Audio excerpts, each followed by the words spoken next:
WhatsApp аркылуу мындан 2 күн мурун мектеп мугалимдерине алардын август айындагы айлык акысы шайлоого 10 адам табышы керектиги айтылган. Учурда милиция бул боюнча тергөө иштерин баштады. Тараган аудиолордо аял кишинин мугалимдерге кайрылып жатканын угууга болот.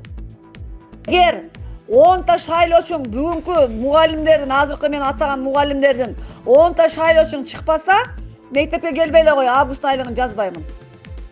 Урматтуу эжекелер, Каймуратова, Батырова, Абдулаева Алтынай, Чынасылова Тахмина, Бекешева Гүлзира, Гүлкакы, Атыргүл, Сабиралиева Чынара, Зарина, Бурма, Күмүшеже, Тамара. Эмнеге штабка келбедиң, а?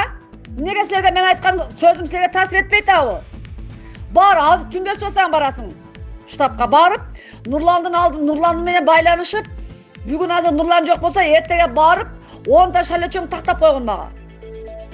Учурда бул боюнча Ош облустук ички иштер башкармалыгы тергөө иштерин баштаган. Аудиодо аталгандар Кара Суу районундагы мектептерде иштеген мугалимдер экени аныкталган. Бул боюнча топтолгон материалдар кылмыштардын жана жоруктардын бирдиктүү реестрине 14-сентябрда катталган. Жоруктар кодексинин 87-беренеси боюнча сотко чейинки өндүрүш иши башталган. Учурда аудиодогу жана башка мугалимдер чакырылып тергөө иштери жүрүп жатат. Мадыдагы Сыдык Алайчы мектеби экен. Аларга кайрылган аялдын ким экендиги тактала элек. Тергөө иштери эми гана башталды, дейт Ош облустук ички иштер башкармалыгынын маалымат катчысы Жеңиш Аширбаев. Биздин жеке булактар билдиргендей, мугалимдерге кайрылган аял Мекеним Кыргызстан партиясынан депутаттыкка аттанган Кара Суу райондук билим берүү бөлүмүнүн башчысы Гүлайым Машрапова биздин редакция талапкер менен байланышып көрдү. Ал шайлоочулар менен жолукканын, Мада айыл өкмөтүндөгү мектептердин бирине барганын, бирок эч кандай мугалимдерди мажбурламаганын айтууда.